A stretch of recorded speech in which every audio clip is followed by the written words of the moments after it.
Good evening, and welcome to the Shitty Beatles Review. I'm Craig, and with me today I have Colin, the guitarist and vocalist from the band Minx. Today on the show, we'll be discussing the top 10 greatest fictional bands of all time.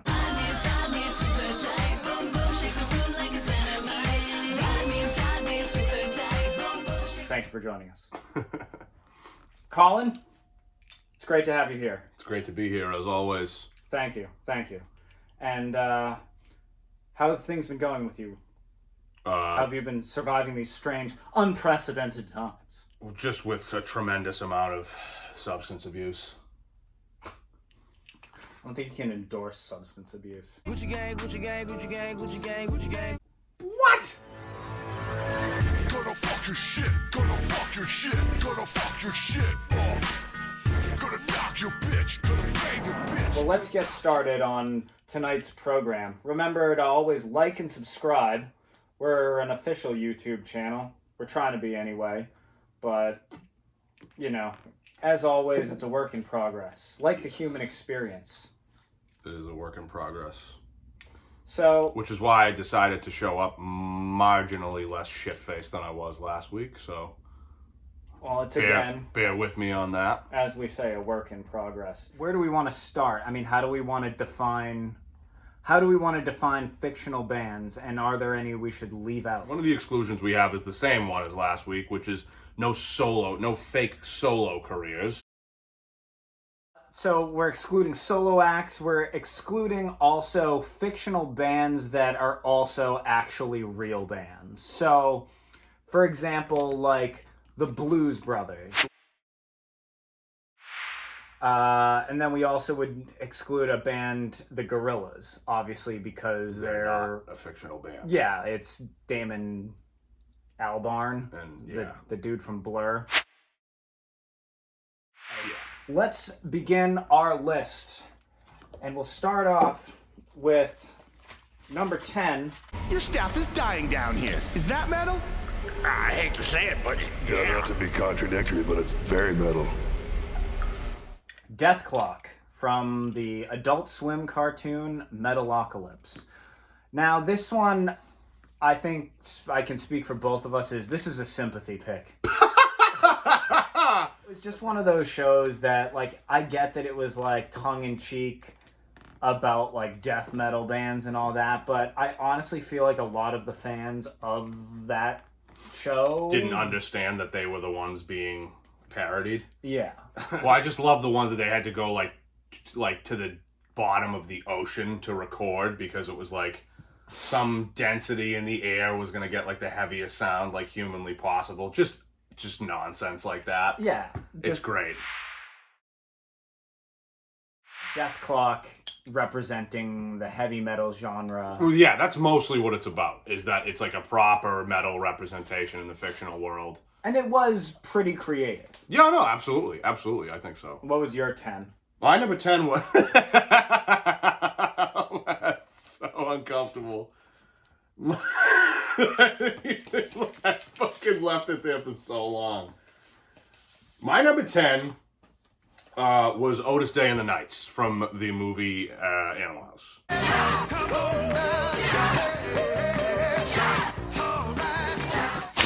Bullshit! My number 10 was also a cartoon band from the 60s, the Hanna-Barbera Josie and the Pussycats. Tom Jones. Number 9 on the official list. There's a hole in my bucket where my money should go. There's a hole in my heart where you used to go. There's a hole and a hole and a hole. Big ol' hole. let's get the hell out of here. The backstory is John Redcorn was a like roadie for Winger, and he would like pick out chicks for them, like in the audience to bring backstage. And he's like, one day I just realized that I couldn't do this anymore, and he decided to like. The other thing, or he decided to start his own band, but he also had another project where he became like a kids musician, and he had all these songs about like these dark songs about like wanting to kill himself, and he, like, translated them into songs about like personal hygiene. So he's like, Wake up, just want to wash myself, clean my wrist, scrub my brains out. Hey, so Big Mountain Fudge Cake, and also just Tom Petty, low key, coming in as one of the characters on that show. Also one of the best on the show. Who was your 9? My number 9, I had Death Clock at number 9. Oh, okay. Well, good, because I'm sick of talking about them. I had Leaders of the Free World, not technically a band, but the rap collective featuring Papa Doc from the landmark cinema masterpiece 8 Mile.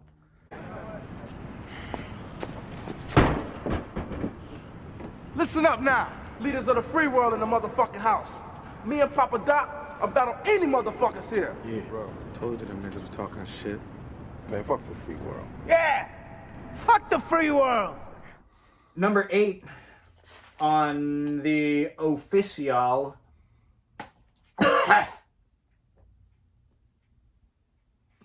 on the official list.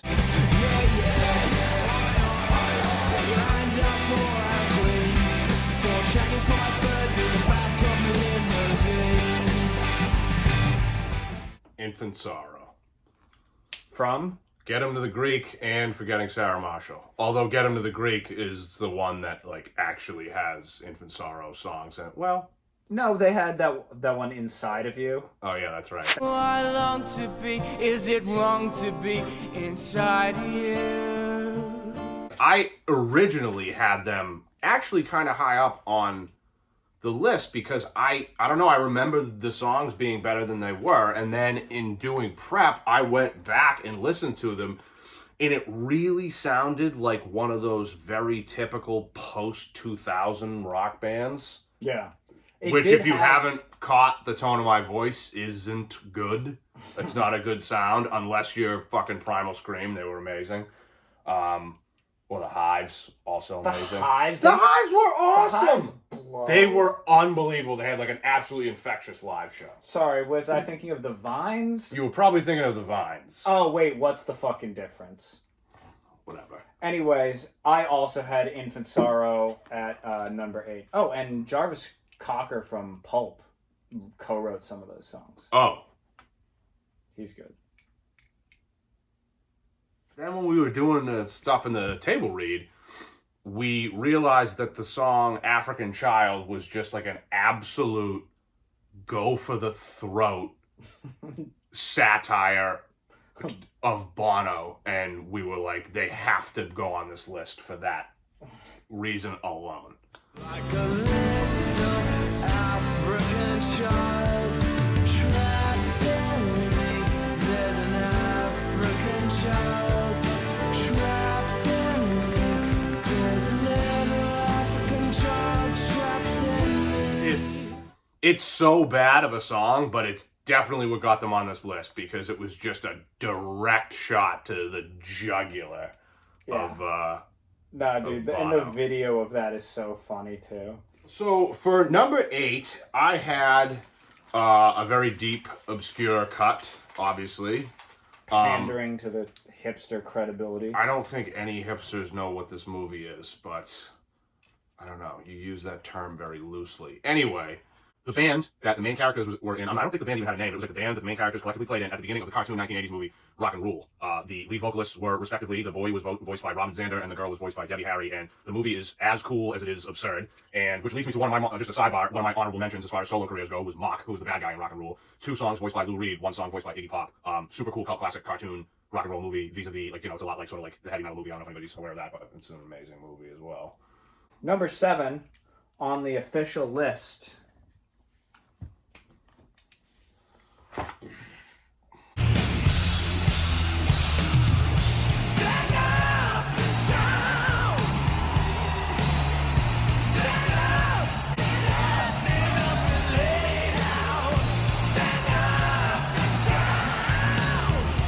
Steel Dragon. Steel Dragon.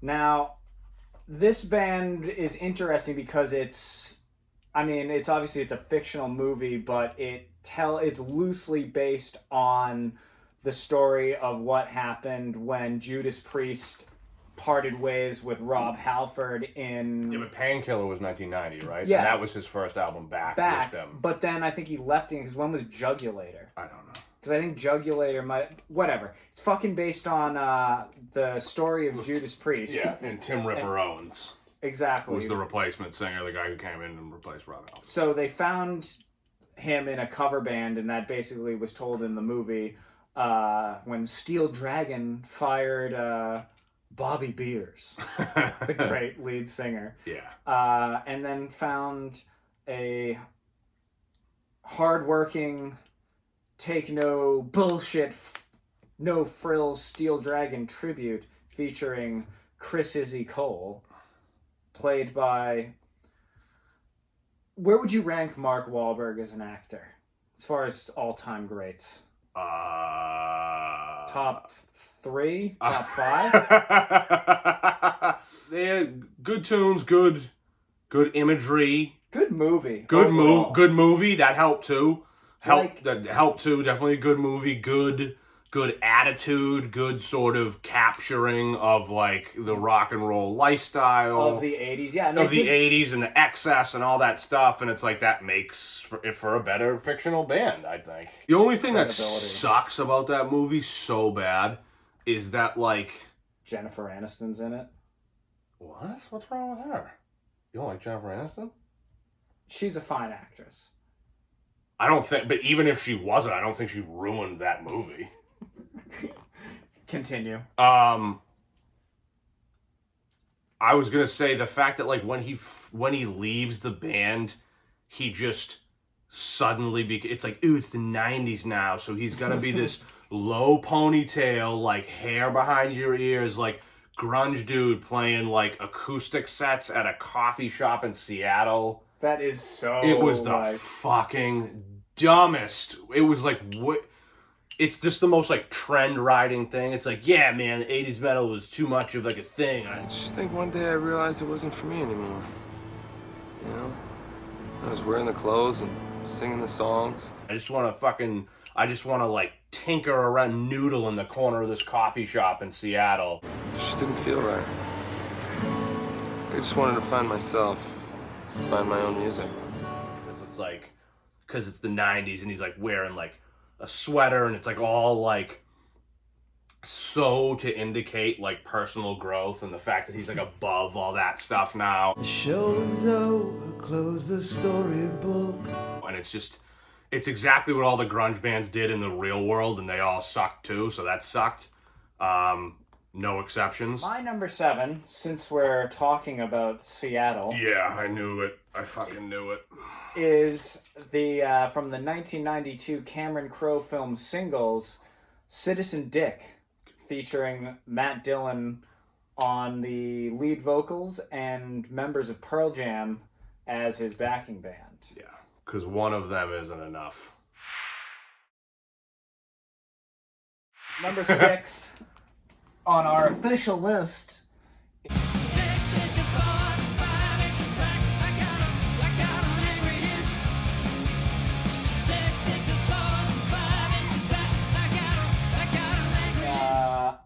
Hedwig. Is there a G or no G? Is there a G in Hedwig? Is it Hedwig or Hedgewig? It's Hedwig. No G. Plus Christ. the Angry... The Angry Inch, but it's a band. It's not a fucking solo thing. It's a band, so we put it in. It is, and I'll be honest, I haven't seen this movie. All right, well, the thing, to me anyway, that the best thing about them, I guess I would say, is that since it's a Broadway, it started off as an off-Broadway show, they have, like, a legitimate discography that, like, other fictional bands wouldn't, you know what I mean? Like, they have, like, a lot of songs, like a whole album's worth, and actually I think more than that, like I would say like 14 or something like that. So this is something that you can actually listen to collectively, like another popular band that might have a short discography, like somebody like the Sex Pistols or Zodiac Mind Warp or something like that, where it was like you know, where it's like it's sort of a short discography, but you can make up your mind on whether you enjoy it based on that, and it's just like they have that. So it's like I guess you could make the argument that they're bordering on non-fictional music act, but it is still pretty fictional. But the songs are really good. Just the cultural impact alone. The cultural impact is huge. Definitely a lot of, you know, Bowie and glam influence, but there's some CBGB's punk era influence too. Number 5 on the official list. Is it Cassandra and Crucial Taunt? No, it's just fucking Crucial Taunt, and we gotta cut that out. Leaving it in. No. Fucking bullshit.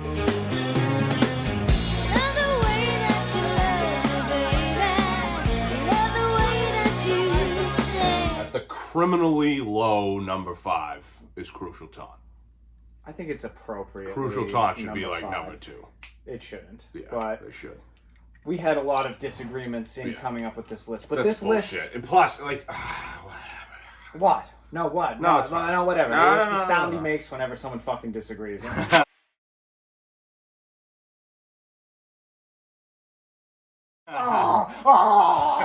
People have seen it. Yeah, people It's, back you can't be a cult 1974. classic Nobody if that people would haven't watch seen this it. fucking shit. Because And you then want it to be. and then It's like I if you have the say- and same then I list as Rolling Stone. We don't have then the what? same list as Rolling Stone. It's just they fucking. I I want a say a unique band that list. people know I about. did real homework. I did real fucking homework too. Bullshit, you didn't even fucking at- watch Airheads. Yeah, look at it in my fucking homework. Because list. the music was good. It's a fictional band, not best movies of all time.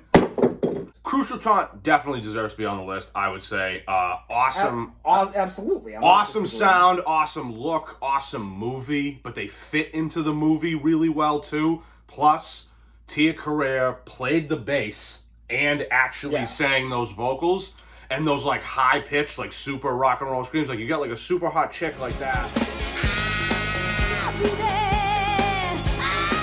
You know what I mean? She's the love interest of the film. The love interest of the film, super hot chick, blah blah blah. So like normally when you would have somebody like that in a movie, it'd be like soft, like Britney Spears type vocals. But she was like absolute like rock and roll screams, like she was fucking Doro. Crucial Taunt is a great name. fucking name. It's so good.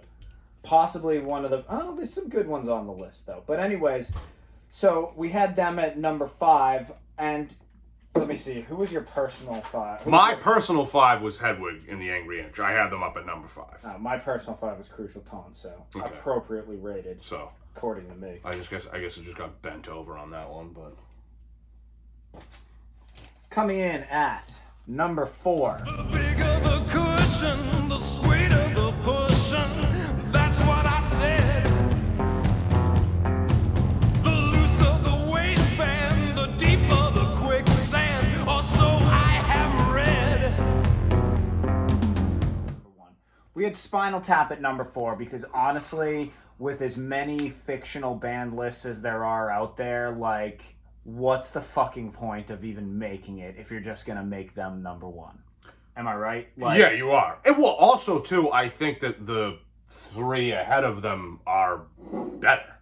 That's true. Like they have, we didn't just arbitrarily put them at number 4. Yeah. But I think a lot of the times people feel like an obligation to put them at number 1. And well, this is an educational program Exactly. at its core, so we tell you what to think, what the best ones are. So Spinal Tap, obviously, they are brilliantly hilarious, and the documentary is fucking nails. There's so many good lines and so many good just like moments, like having the fucking cucumber wrapped in Why was it wrapped in tinfoil? I have asked this question for so many years. Why was it wrapped in tinfoil?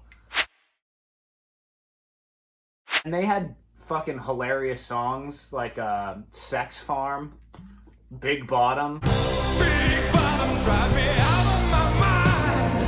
How could I leave this behind?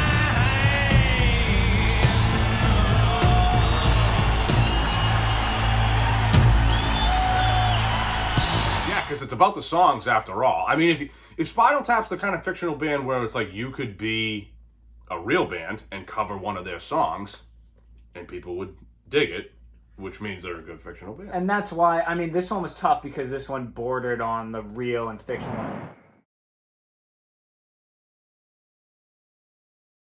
Number 4 on my personal list was Steel Dragon. Actually, that was my number 4 too, so it's kind of... It's weird that they... kind of strange that they ended up getting like a real bump since we both had Steel Dragon at number 4. I guess it's just because like I couldn't have Mark Wahlberg that close to the top of the list, just on like a personal level. Number 3 on the list. While I agree that in time our band will be most triumphant, the truth is, Wild Stallions will never be a super band until we have Eddie Van Halen on guitar. Yes, Bill, but I do not believe we will get Eddie Van Halen until we have a triumphant video. Ted, it's pointless to have a triumphant video before we even have decent instruments. Well, how can we have decent instruments when we don't really even know how to play? That is why we need Eddie Van Halen. And that is why we need a triumphant video. Excellent! From the classic film Bill and Ted, Wild Stallions. They have a career that spans hundreds of years in the film, and they save the world with their rock. How could another fictional band be more important? I don't know. Exactly. Having songs that sound better. Because since it's fictional, you can just write in that they saved the world with their rock.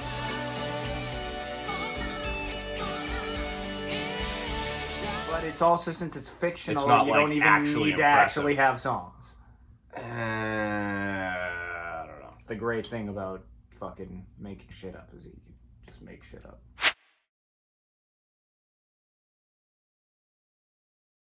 So my personal number 3, if there are any of my fellow compatriots out there wondering where these folks are, my personal number 3 was The Commitments. Oh, of course. It's a famous movie. It's not a fucking obscure movie. Everybody's seen The Commitments. Irish blue-eyed soul band, 16-year-old Andrew Strong, who's a real singer, so I guess that maybe they could get out on technicality, but I have The Commitments at number 3, singing old school soul songs, sounding amazing. I picked them for no other reason than they sounded incredible. So, you know, regardless of the movie, if you enjoyed it or not, regardless of the, you know, sort of cultural influence or whatever the fuck bullshit that Craig picks his bands for, I picked it because it just sounded amazing to me. It just sounded amazing music. I mean, covers songs that were already great and already existed, but they just... Exactly. But they sounded great when they did them too, so, you know... And if I wanted to listen to that, I'd go listen to Sam and Dave record. Sure. Fair enough. Number 2 on the official list.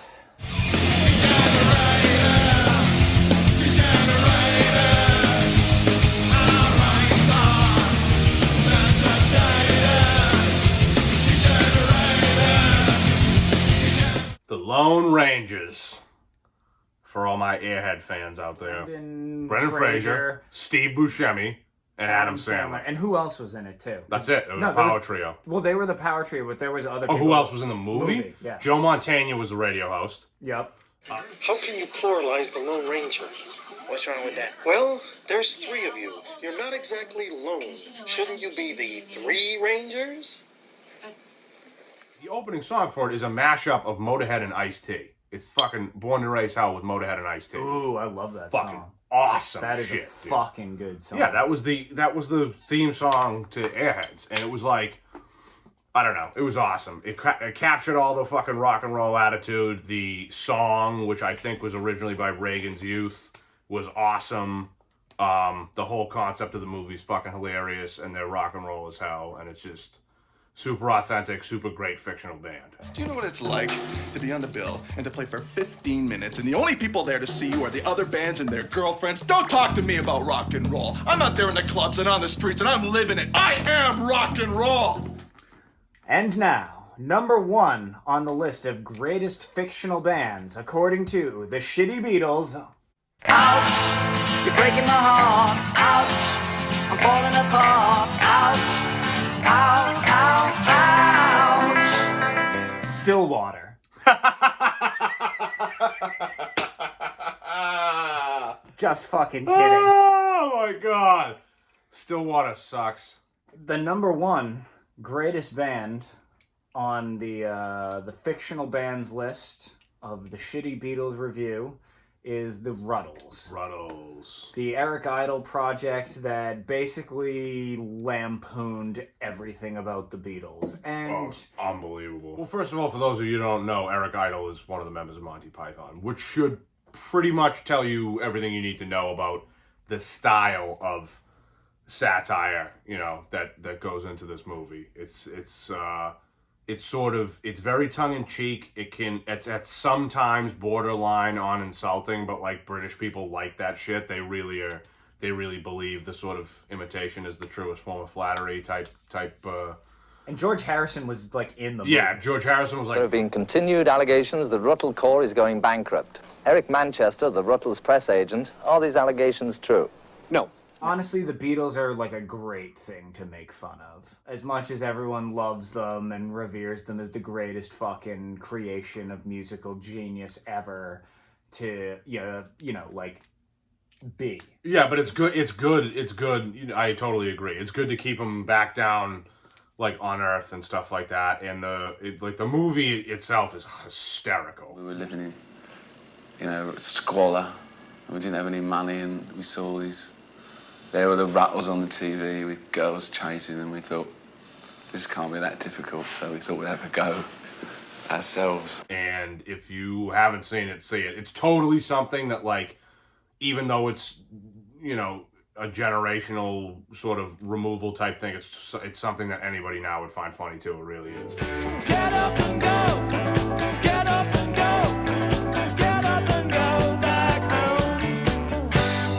Get up and go. Get up and go. Get up and go back home. We both had different number ones, but during the table read and going over all the things, we had to put the Ruddles. It was really clear. It was really clear that the Ruddles were number one. Clear. Yeah, it became clear.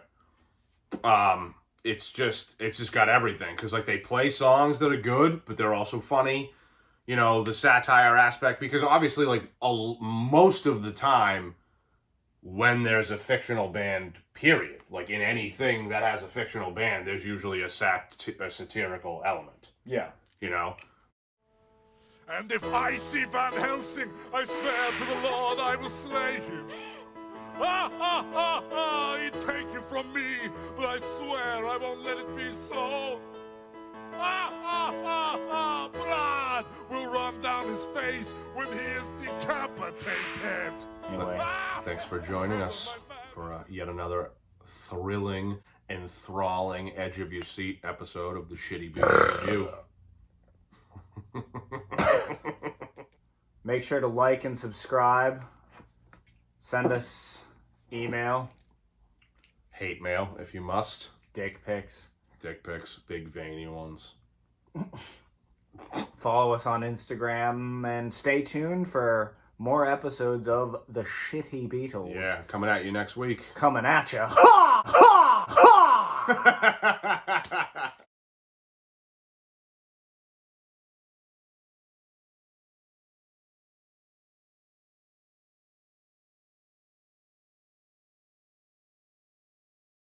But you know what I think we should do with the news anchor thing? Like, don't keep it going. Like, do it as like a super deadpan intro, and then be like, thank you, welcome to tonight, and then have like a clip, like the real news would be, and then you're out of character. Then you're regular. So like Craig we again. can keep using it or do it again. I would say keep it, but Okay. just cut some fucking thing in, and then we're back to us. A plane crashing. That'd be wicked good. Some absolute awful disaster. Yeah, that's fucking perfect. That's really good.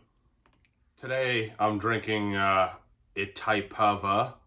It's a type of a beer. Hey now. I'll see myself out. Please do. The only thing I remember about Velvet Goldmine is that Ewan McGregor fucks Christian Bale. Or Christian Bale fucks Ewan McGregor. I'm not sure which one, but one of them fucks the other one. And you see Ewan McGregor's penis in it. It's a memorable penis. You also see his penis in Trainspotting. Yep, you do.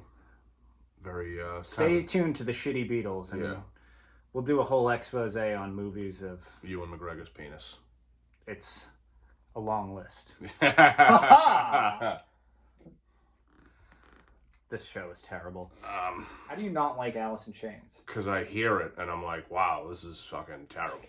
I mean, it's hot as balls in here, but so I can't have like tight jeans and studs on and all that shit. You can take your shirt off if you want. Fuck that, dude. Are you kidding me? All this lockdown shit. I'm fucking like fat as fuck. I can't take my shirt off right now. Lucky, I don't remember his last name, but he was played by Tom Petty.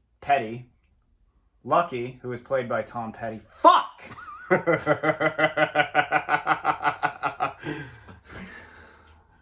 That was like a real, like, expression of frustration like that. That's so great. We all know who he is. Yeah. Bitch ass.